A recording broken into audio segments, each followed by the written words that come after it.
Ramsey? Where is Ramsey?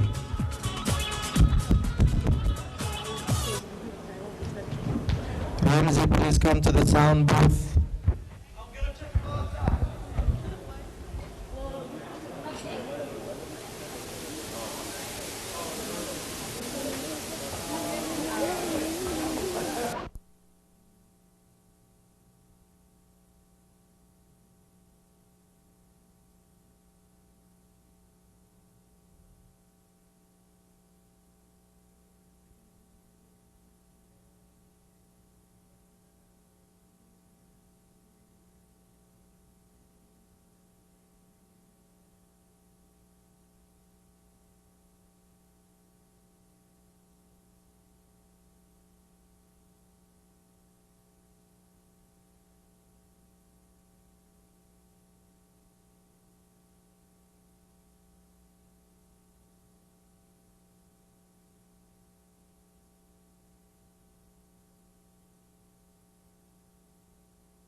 speakers this evening. On behalf of the Arab Student Club at the University of Massachusetts, we would like to welcome you to our second annual cultural event. Tonight, you will see many presentations, including speakers which will discuss the contributions of the Arabs into modern society, a calligraphy presentation. You will we'll also have a quiz for you tonight to find out exactly how much you know about the Arab world, and maybe we'll be giving out some prizes as well. You'll hear poetry in Arabic and in English. Then you will be entertained by a fashion show displaying both Western fashions and Arab fashions. You'll be dazzled by belly dancing performances. And last but not least, a delicate presentation will carry us into the evening of music and dance. So welcome. Ahlan wa sahlan. Before we begin, I want to ask Joyce. Joyce, where are you from? Oh, I'm from Palestine. Palestine. I'm from Palestine too. How many Palestinians do we have in the house? Woo! How many Lebanese do we have in the house tonight? All right, that's all right. How about Syrians? How many Syrians we got in the house?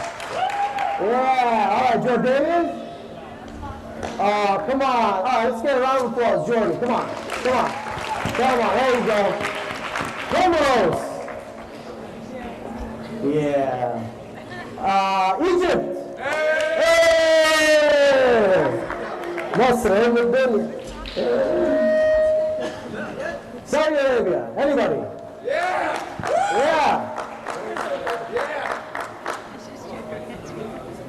More Arab countries. What do we got? Iraq. Hey!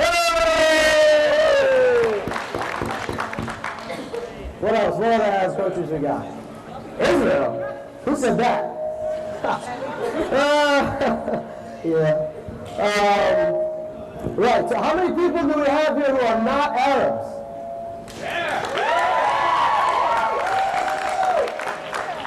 It's all right, guys. Nobody can be perfect. I'm just kidding. It's all right. We're happy to have everyone here. We love you all. We hope we have a great time tonight. So without further ado, I'm going to introduce our first speaker. We're supposed to have a speaker tonight speaking on Arab contributions to the world.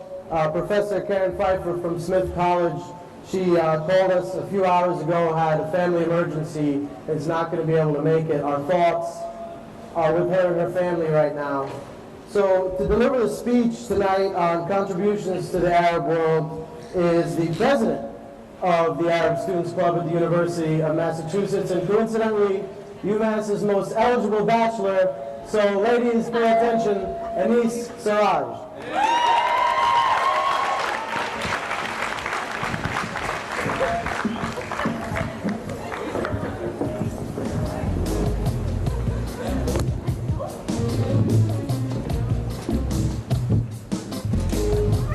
Can everybody hear me? Is that good? All right. First, I'd like to thank you all for coming tonight. And as Yusuf mentioned, this was done on short notice because of an emergency that came up. So I'd like you all to bear with me in case I make any mistakes or anything. The following excerpts were taken from Professor Abdullah Muhammad Sindhi, who is an international relations professor at the King Abdulaziz University in Jeddah, Saudi Arabia. And his book is called The Arabs and the West, The Contributions and the Inflictions. And I hope I can just scratch the surface and give you guys a little idea of what Arabs have done for the world. Thank you. Is that better? All right. Contrary to what some people believe here in the West about the misconceptions about how Arabs really did nothing before the Islamic civilization, and they were nomadic, warring primitive tribes confined solely to the Arabian Peninsula who spent most of their existence looking for food and water. The historical record proves otherwise. In fact, centuries before the birth of Islam, Arabs had several civilizations, not only the Arabian Peninsula itself, but also on the Fertile Crescent, some of which were highly advanced with elaborate development and culture. Although Arab civilization before Islam might not have had a noticeable impact on Greece and Rome, it is nonetheless important to briefly mention here the following pre-Islamic Arab civilizations. These include the Kingdom of Saba, the Kingdom of Ghassan, the Kingdom of Himyar, the Nabatean Kingdom, the Kingdom of Tadmor, and the Kingdom of Kinda. I won't go into too much detail about these, just so I can keep the speech short and we can have more fun later on. So I'm going to go into the more modern civilizations, starting with the golden era of Abbasid civilization. This Arab civilization reached its golden age during the Abbasid era between the years 750 and 1258. Baghdad, which was the seat of the powerful Abbasid state, which, by the way, the USA brutally and illegally occupied in 2003, was a proud Arab capital city and the world's major center for arts and sciences.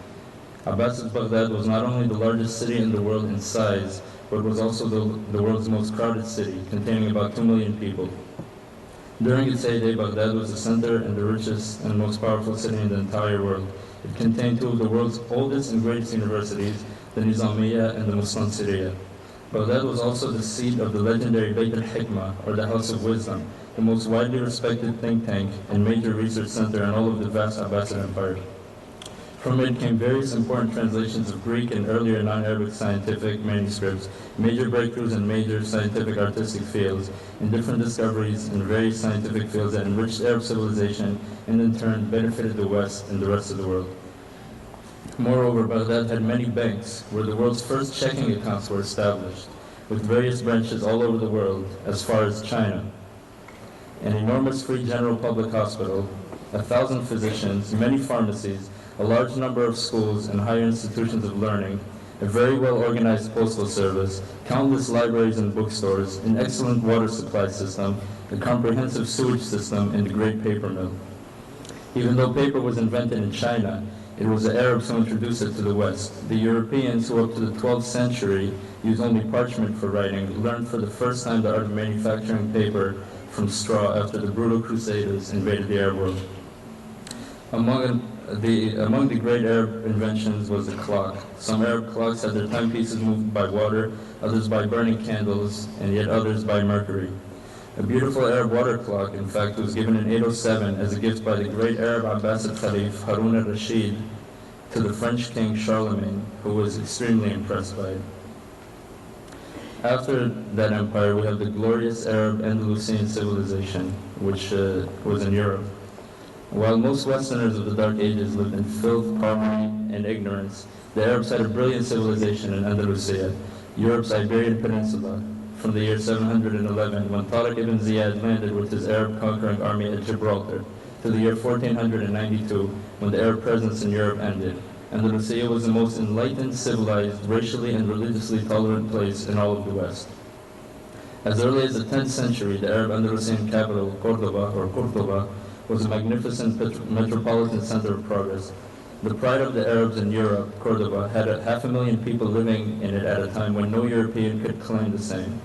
Indeed, Arab Cordoba was the greatest and most cultured city in all of Europe.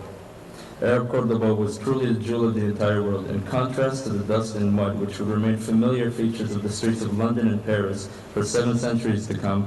Cordoba had miles of paved streets, street lights. Even 700 years later, there was not so much as one public lamp in London, 113,000 houses with lavatories and water drainage.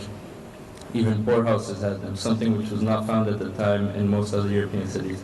700 mosques, 300 public baths, 70 public libraries, numerous bookstores, parks, and palaces, and 2 major magnificent treasures, unequal for their sophistication in the known civilized world. The first treasure was the Great Mosque of Cordoba, the most extraordinary religious shrine, second in size only to the Great Mosque in Mecca. It was completed in the year 976 and took 200 years to build. The second treasure in the Arab Andalusian capital was the outstanding enormous public library. This library was completed around the year 970 and had over 400,000 books, more than all of the books in all of France at the time. In addition to this public library, there were 69 other public libraries in Cordoba alone. These Arab libraries had been using paper for over 200 years, at a time when the few Europeans who could read or write were still using animal skins for writing. Also, it should be mentioned here that Arab students in Andalusia at that time were the first to use the cap and gown, which is now worn all over the world by students during their graduation ceremonies. While it is obvious that the influence of Arabic is much greater than the than what they have given in the languages of Spanish and Portuguese, which, by the way, contain thousands of Arabic words. There are many words in English. It is estimated 4% of the English language comes from Arabic roots. However, more important than that are actual scientific contributions and foundations that the Arabs provided for the West. In mathematics, the Arabs and Muslims contributed more to the field of mathematics, the basic foundation of modern civilization, than any other people in history. To the magnificent Arab civilization, the world owes algebra, algorithm or logarithm, arithmetic, calculus, geometry, trigonometry, the decimal system, and the brilliant number 0, which until the Arabs introduced was unknown to the world. In the field of chemistry, the word chemistry itself comes from the Arabic word alchemy or alchemia. There is no bigger name in the field of Muslim chemistry than the great alchemist Jabir ibn Hayyan, who is also known as the father of Arab chemistry of the Abbasid area. He was the author of an important work in chemistry on the use of manganese dioxide in glassmaking, the dyeing of leather and cloth, the waterproofing of cloth, the preparation of steel, and many others. Muhammad al-Khwarizmi was a scientist who was born and died in Abbasid, Baghdad, who created modern algebra and made brilliant contributions in the field of mathematics. In fact, the word algorithm is derived from his name, and the Arabic word al-Jabr, or algebra in English, comes from the title of his major work, Kitab al-Jabr wa al-Muqabala, which means the Book of Integration and Equation. Served for a number of years as the executive director of prestigious House of Wisdom in Baghdad, al-Khwarizmi was also the first scientist in history to explain how passing light through water particles creates rainbows. In the field of astronomy, the most important figure in this scientific era is the Arab Abu Abdullah al-Battani from the Abbasid era. He refined existing values for the inclination of the ecliptic, for the length of the year of the seasons, and for the annual precession of the equinoxes. He showed that the position of the sun's apogee is variable and that the annual eclipse of the sun are possible. In the field of physics and optics, no Arab scientist comes close to the legendary Abu Ali al-Hasan ibn al-Haytham, who was born in Iraq and died in Egypt during the Golden Abbasid era. Ibn al-Haytham was made the first significant contributions to optical theory since the time of the Alexandrian astronomer Ptolemy in the 2nd century. In his book On the Burning Glass, he revolutionized the nature of focusing, magnifying, and inversion of the image. Ibn al-Haytham was the world's first scientist to give an accurate account of vision, correctly stating that light comes from the object seen to the eye, and not the other way around, as was previously believed. This great Arab physicist and optometrist published revolutionary theories on reflection, refraction, binocular vision, focusing with lenses, the rainbow, atmospheric refraction, spherical aberration, parabolic and spherical mirrors, and the apparent increase in size of planetary bodies near the Earth's horizon. In the field of medicine was the genius Abu al-Qasim al-Zahrawi, an Arab from the great Arab Andalusian civilization. He is considered to be Islam's greatest medieval surgeon. His 30-part medical encyclopedia, Al-Tasrif, or The Method, which contained over 200 surgical medical instruments he personally designed, was a surgical treatise that had tremendous influence on Western medicine. In pharmacy and pharmacology, which is recognized as an Arab and Islamic profession, the first privately owned and managed pharmacies in the world were established in Baghdad in the early part of the 9th century. The most famous pharmacist or botanist was an Andalusian Arab by the name of Ibn al-Baytan, who wrote the greatest of all medieval books on botany called The Collection of Simple Drugs and Food. Ibn al-Baytan collected plants and food and drugs from all over the world, from all over the Muslim world, and described over 1,400 medical drugs and their use. In agriculture, Arab Andalusia had a highly advanced system of agricultural engineering, an elaborate irrigation canal system and fountains, the likes of which was not found anywhere in Western Europe at that time. The Arabs made the Iberian land produce more and better crops and introduced to Europe such exotic and valuable agricultural products as oranges, cotton, eggplants, saffron, pomegranates, apricots, rice, sugarcane, peaches, date palms, and mulberry. In the field of sociology, the legendary Abdurrahman ibn al-Khaldun, who was a sociologist and philosopher of history from Tunis. He was the world's first historian to develop and explicate the general laws that govern the rise and decline of civilizations. He wrote many books, the most important of which is his brilliant 7-volume encyclopedia on history and societies. This encyclopedia's first volume is entitled Al-Muqaddimah, or the Introduction, which gives a profound and detailed analysis of human society and its cultural components. In it, he fathered the sciences of sociology, economics, anthropology, and political science. In literature, not only did the West learn from Arabs the arts of making paper books, as indicated, but also the typically beautiful Arab art of leather binding with its luxurious ornamentation and gold tooling and its flap that folds over to protect the front edges of a book. The rich Arabic literature itself has left some general imprints upon Western literature. Among the great works of Arabic literature that have impacted the West is the multi-volume Alf Layla wa Layla, or The 1001 Nights, or also called the Arabian Nights. These include such famous legends as Aladdin and the Magical Lamp, Ali Baba and the 40 Thieves, The Voyages of Sinbad the Sailor, and many more. In fact, two of the best-known Arab characters in English literature are found in none other than William Shakespeare's Othello and The Merchant of Venice.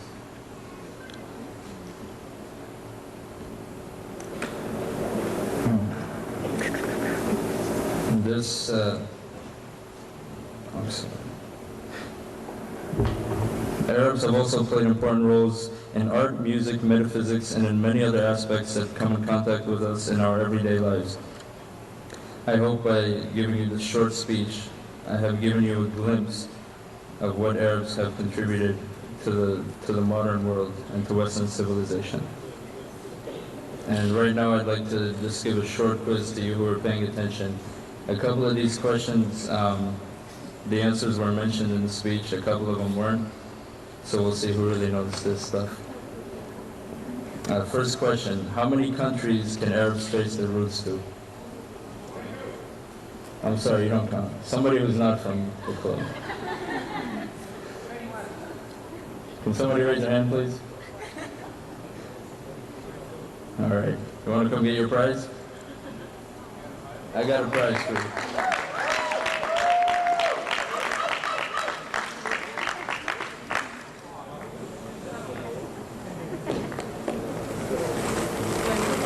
Black or red?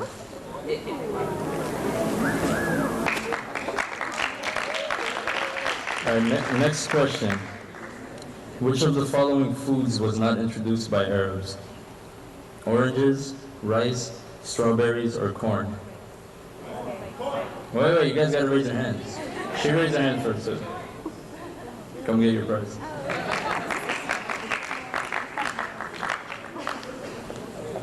Black or red?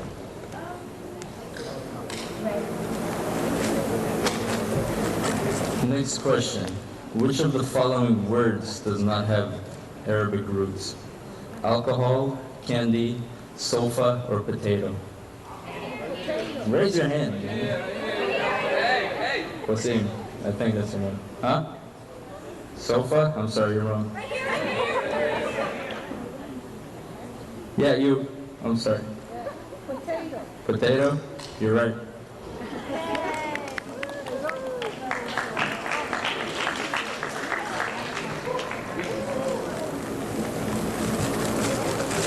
I'm sorry, I don't have black light.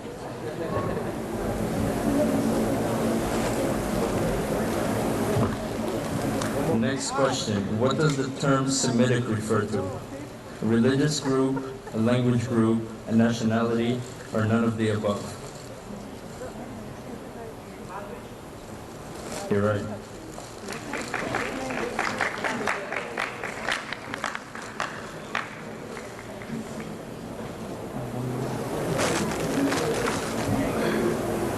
Thank you. And the last question, which of the following countries is not an Arab country? Iran and Turkey, Morocco and Algeria, Egypt and Lebanon, or Mauritania and Comoros?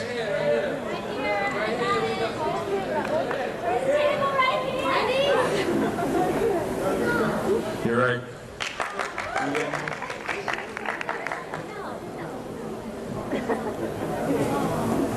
Sorry. Thank you all.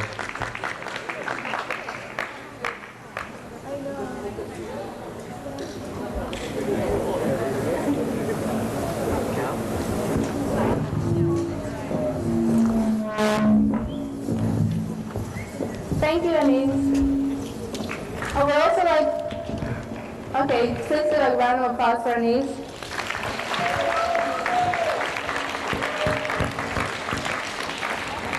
I would also like to thank the various groups and individuals who had helped put this event together.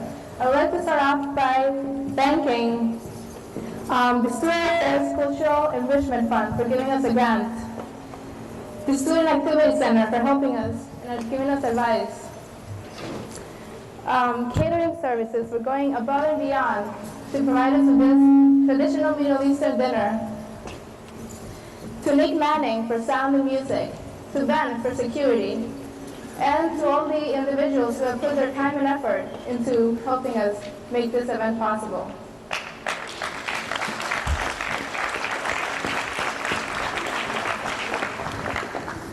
Now we have another speaker from the university, Professor M.J. Al-Habib, who is a professor of research economics but stands out in the Arab community as a truly gifted artist.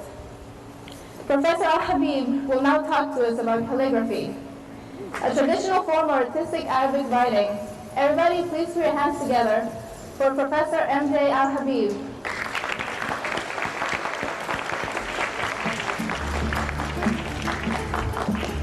Good evening. Thank you, Joyce. Thank you, Yusuf and Denise and the rest of the organizing committee. What a great job you did tonight. It's really impressive. I'm grateful for the invitation, and I'm so glad to share my artwork with you tonight. I have a few of slides, Arabic and Islamic calligraphy slides. And if we have time, I have about 10 or 9 of my paintings from the upcoming exhibition. It's like a sneak peek for the exhibition. So let's see if these things work.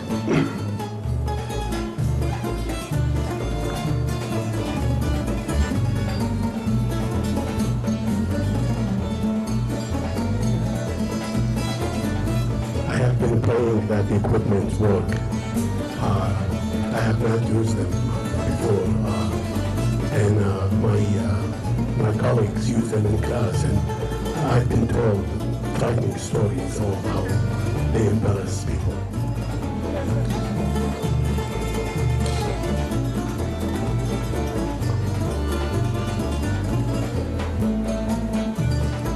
Could we turn this off?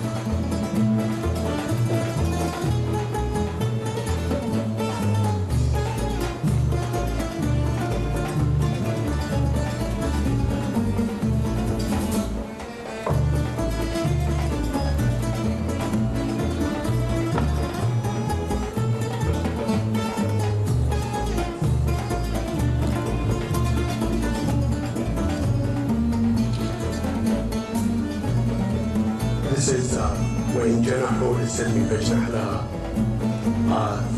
style thuluth. Thuluth is one of the earliest Arabic styles and most revered.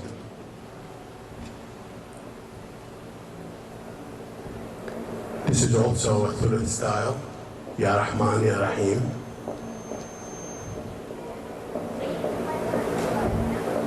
This is 2 styles of Kufi. إن ينصركم الله فلا غالب لكم. This is a very early style. It's actually representing the second stage of the development of Arabic writing, where the dots, النقاط, was just invented. In the middle, there is La ilaha illallah in different style of Kufi. This is also thuluth. إن أكرمكم عند الله أتقاكم.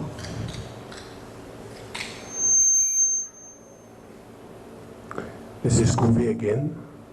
This is Kufi Mafur. La ilaha illallah.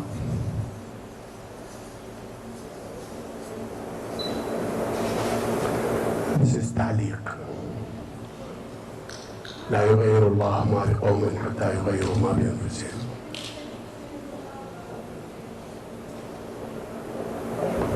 This is thuluth again. Thuluth comes in so many styles. This one is called Shatranji, which is resembling the design of a chess.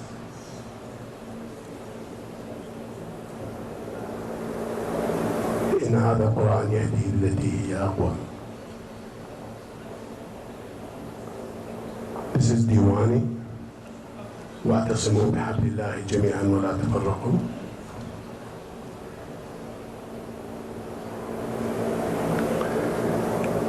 This is the first style of Thuluth, very early, about the 7th century or so. ولا تحملنا ما لا طاقة لنا به. The word Shahrazad, that's in Diwani.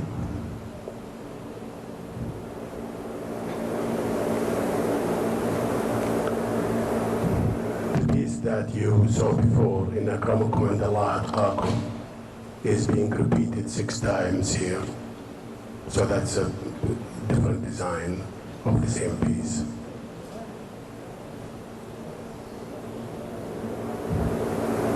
This is Bismillah ar-Rahman ar-Rahim in Kufi, مكرر 4 مرات.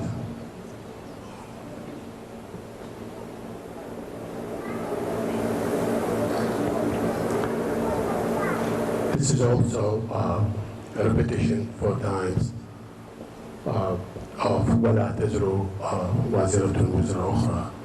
I think the second piece you see is a single one. So that is the original.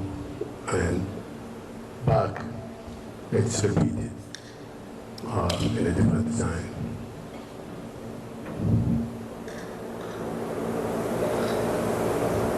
This is MashaAllah in Muhaqqaq. Muhaqqaq also relative to the Thuluth, one of the very early styles. It was one of the so-called the Al-Aqlam al-Sitt, the 6 pen or 6 styles.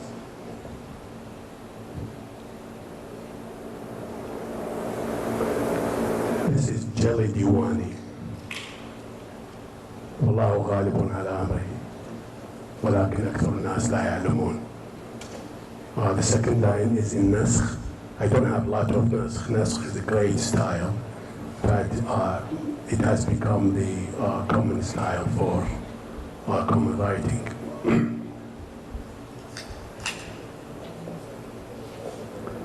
This is different style of Kufi. وكل نفس بما تسعى.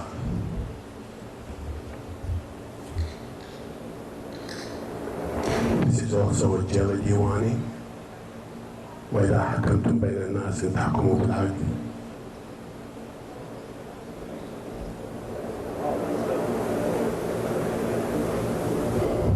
This is a combination of Thuluth and Taliq.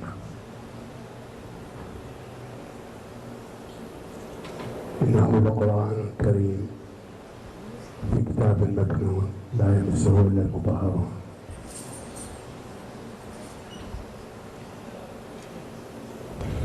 This is also Thuluth. لا تظلمون ولا تظلمون.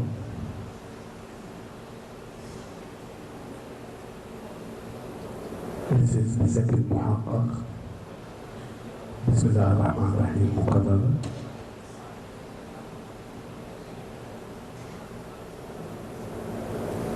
This is Jelly Diwani again. وكفى بربك وكيلا. صدق الله العظيم in orange.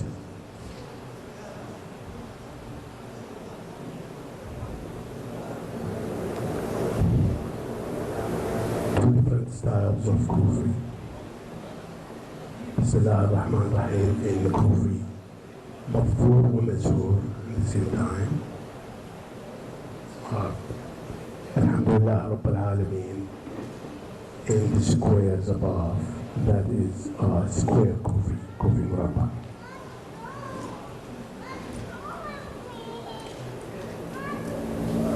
This is Shahrazad again. That's the سواء هي حتى مطلع الفجر. This is محقق التعليم.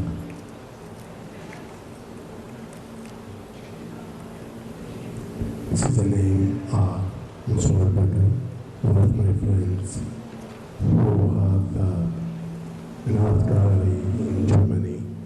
I did this for him for his gallery in Shahrazad is the gallery, so we had Shahrazad twice again.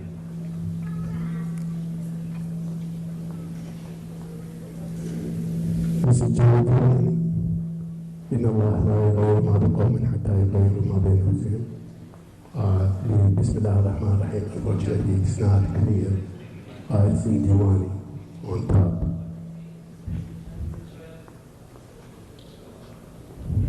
This is a Dora. That's a style that was invented in Turkey, in Ottoman Turkey. And it used to be special design for the seals, for the Sultan's seals. This is the name of a professor, German professor of Islamic art, who is very fond of the Dora style. And I did that for him. It's his name, Professor Reinhard Braun. This is my name, Musaddaq Al-Habib Al-Khattab. And this is my name again. I like myself, like my name.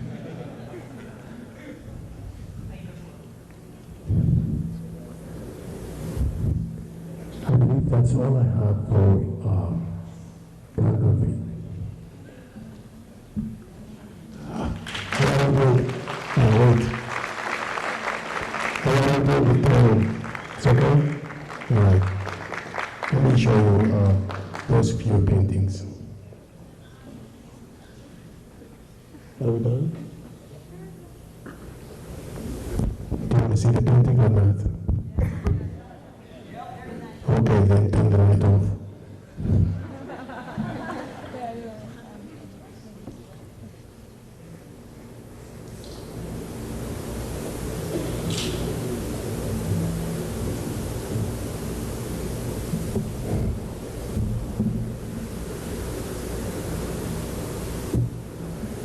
Please turn the light off.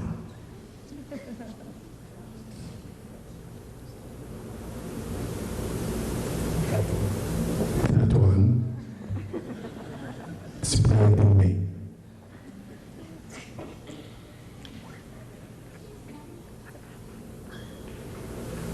They are looking for the switch.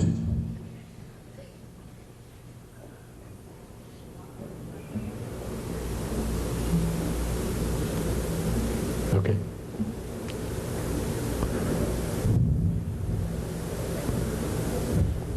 I don't think you see the right color, but anyway, I'm gonna go quickly.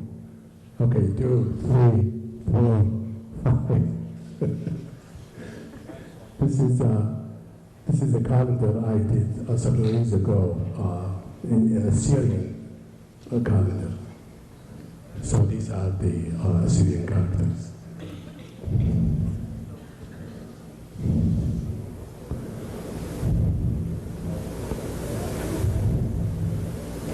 This is abstract. Probably a lot of people don't like this. All right, then I'm done. Thank you very much.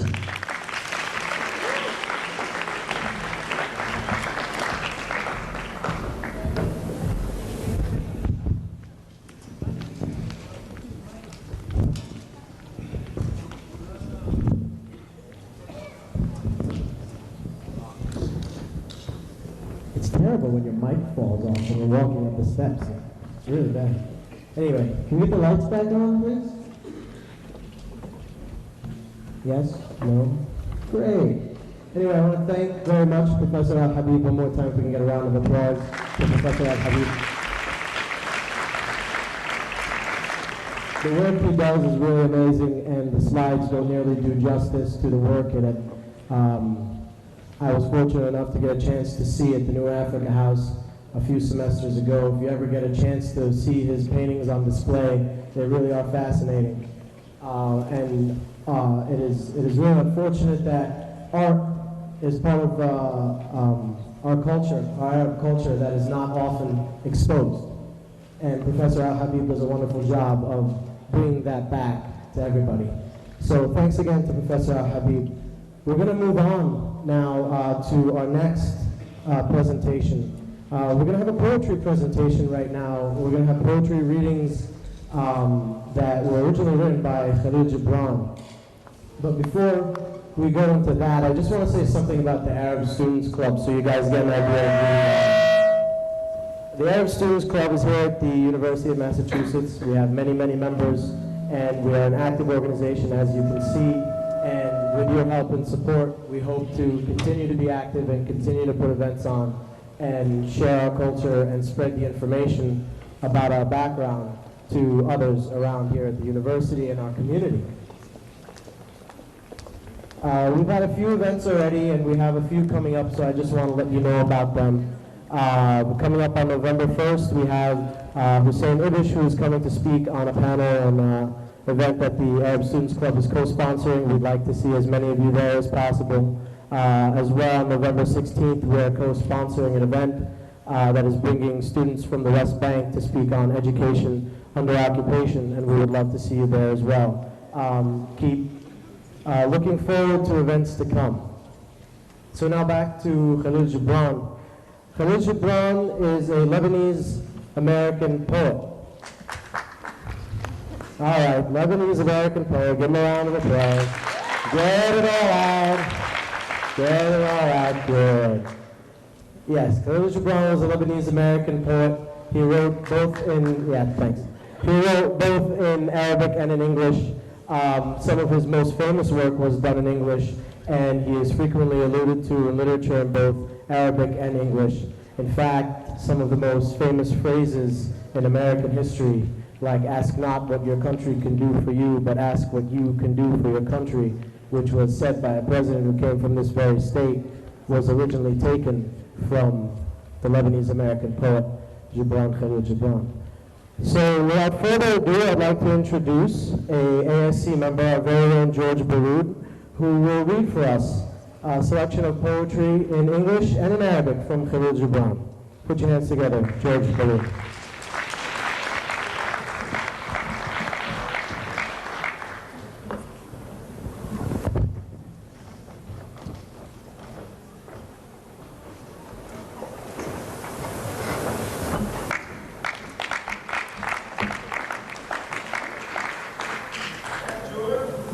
Now I know why this is asked to be turned off.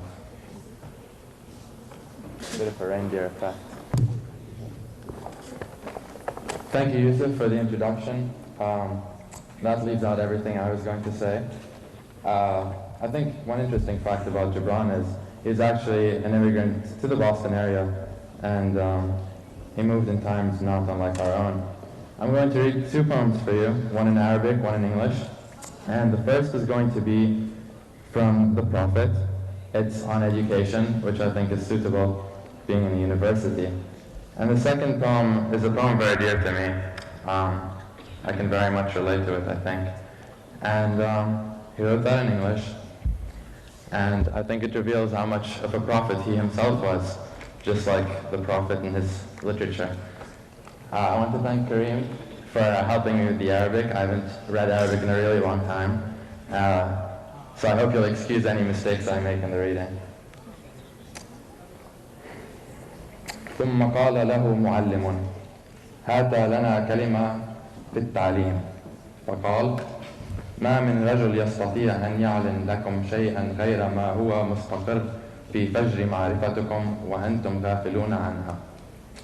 أما المعلم الذي يسير في ظل الهيكل محاطا بأتباعه ومريده فهو لا يعطي شيئا من حكمته بل أنما يعطي من إيمانه وعطفه ومحبته لأنه إذا كان بالحقيقة حكيما فإنه لا يأمركم أن تدخلوا بيت حكمته بل يقودكم بالأحرى إلى عتبة فكركم وحكمتكم فإن الفلك يستطيع أن يقص عليكم شيئا من معرفته لنظام السماء ولكنه لا يقدر أن يعطيكم معرفته والموسيقي يستطيع أن ينشدكم أجمل ما في العالم من الأناشيد والأنغام، ولكنه لا يستطيع أن يمنحكم الأذن التي تضبط النظام في النغم ولا الصوت الذي يوجد الألفة في الألحان.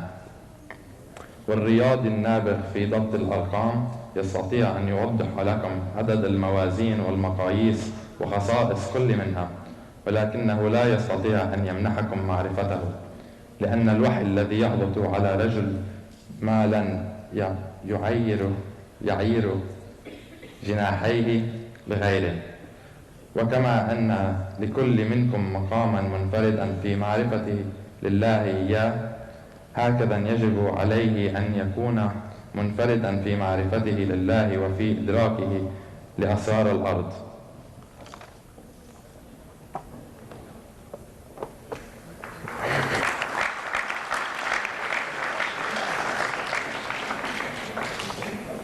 The English poem is called My Lebanon and Your Lebanon. You have your Lebanon and its dilemma. I have my Lebanon and its beauty. Your Lebanon is an arena for men from the west and men from the east.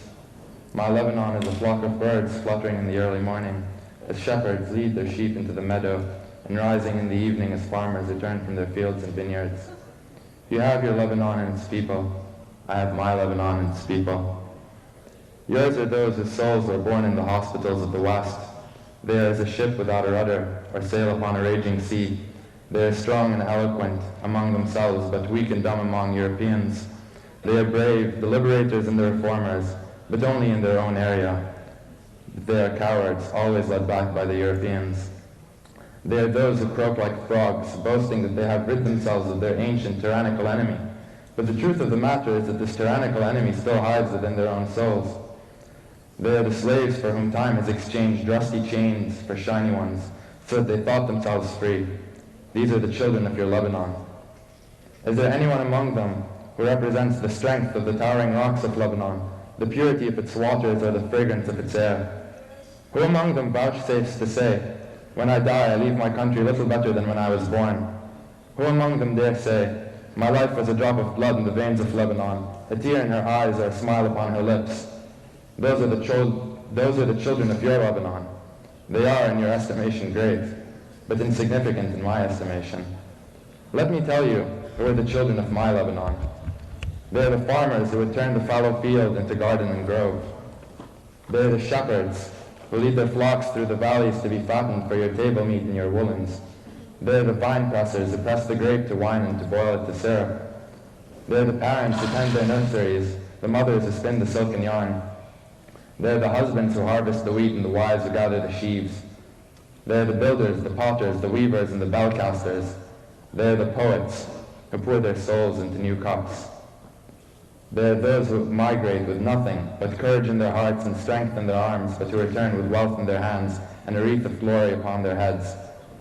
They are the victorious wherever they go and loved and respected wherever they settle. They are the ones born in huts but who died in palaces of learning. These are the children of Lebanon. They are the lamps that cannot be snuffed by the wind and the salt which remains unspoiled through the ages. They are the ones who are steadily moving towards perfection, beauty, and truth. What will remain of your Lebanon after a century? Tell me, except bragging, lying, and stupidity. Do you expect the ages to keep in its memory the traces of deceit and cheating and hypocrisy? Do you think the atmosphere will preserve in its pockets the shadows of death and the stench of graves? Do you believe life will accept a patched garment for a dress? Verily I say to you that an olive plant in the hills of Lebanon will outlast all of your deeds and your works, that the wooden plow pulled by the oxen in the crannies of Lebanon is nobler than your dreams and aspirations. I say to you, while the conscience of time listen to me, that the songs of a maiden collecting herbs in the valley of Lebanon will outlast all the uttering of the most exalted prattler among you. I say to you that you are achieving nothing. If you knew that you are accomplishing nothing, I would feel sorry for you, but you know it not. You have your Lebanon, and I have my Lebanon.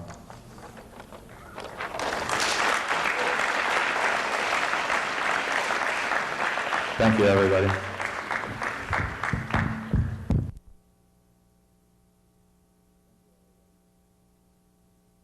is set up with Moroccan goods and art that a friend of the community was able to come in and set up for us, and I'm sure that it'd be a great opportunity for you guys to go check that out now. When we come back, we will be continuing with our fashion show and the remainder of our evening, which will be filled with music and dancing. So we will see you in a few minutes.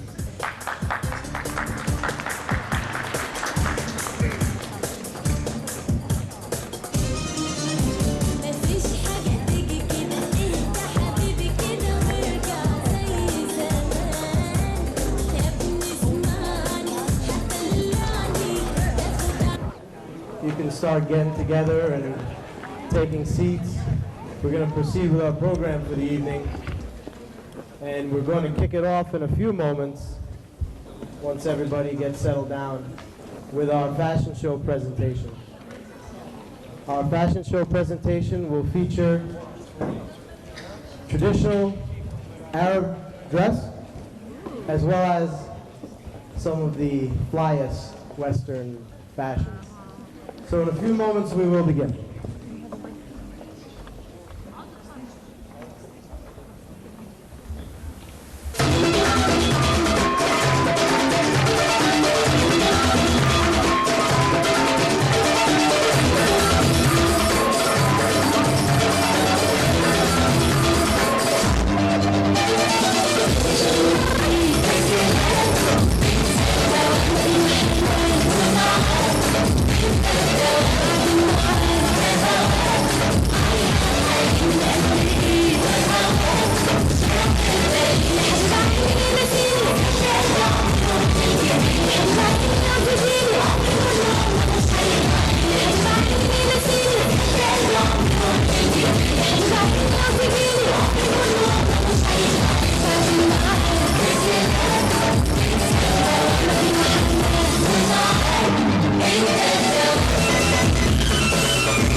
those models, huh? Not bad. That was the Arab portion of our fashion show. Now we will proceed with our Western dress. It's a little bit of a formal dress. And try not to fall in love with these people.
for our beautiful models.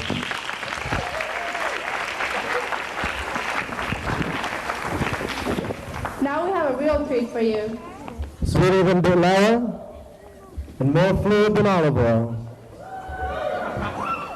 Let's put our hands together for the belly dancer, Rose Champagne.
How'd you guys like that? That's it? That's it? You want me to dance for you? Actually, before we move on to our Dupke presentation, we have a little bit of a surprise. And yeah, they're laughing. It's a little bit of a surprise. I'm one of your MCs tonight, and this is a surprise to me. So this will definitely be a surprise to you. And if not only surprising, it may be shocking. So without further ado, I'd like to introduce a song and dance presentation by Kareem and Aziz.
what do you say after that?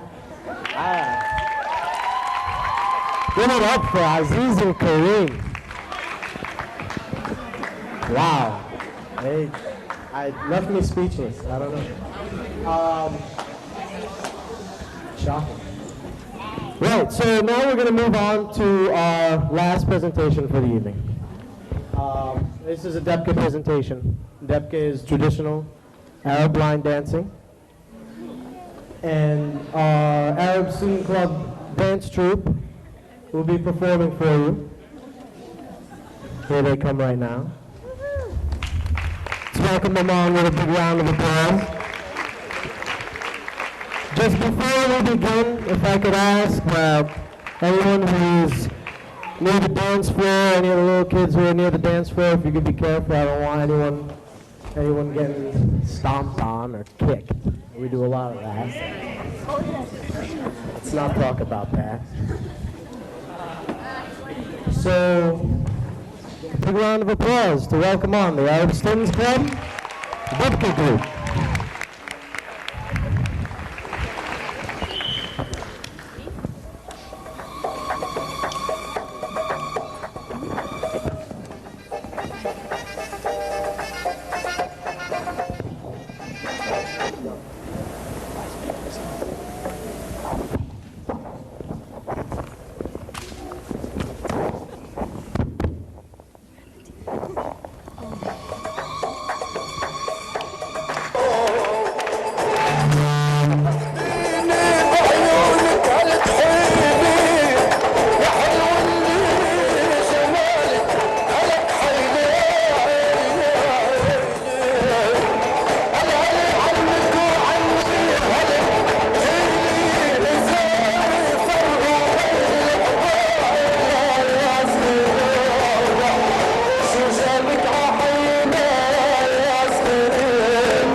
Take a bow, Brad. Before we send these guys off the dance floor, we'd like to invite everybody up to join them for a debka. Very simple debka. We want everybody doing it. We want everybody to learn. They'll guide you along. We're going to put on a debka song and lead you guys in to a little bit of dancing. Come on, I want to see everybody up there. I'm going to be up there. I want to see everybody up there. Go ahead.